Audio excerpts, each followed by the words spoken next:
தோஷங்கள் நீக்கும் பிரதோஷம் சிவன் நஞ்சுண்டதால் வந்த நேரம். நாம் செய்த தீவினைகள் யாவும் அந்த பிறை சூடன் அருளாலே தீரும். நாரணன் விடையாக நந்தியின் கொம்பிடையில் சிவனாடும் நேரம் இது.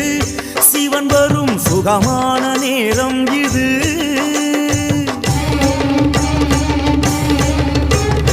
கருணாகரன் சுத்த சிவமானவன் கருணை பொழிகின்ற நேரம் இது.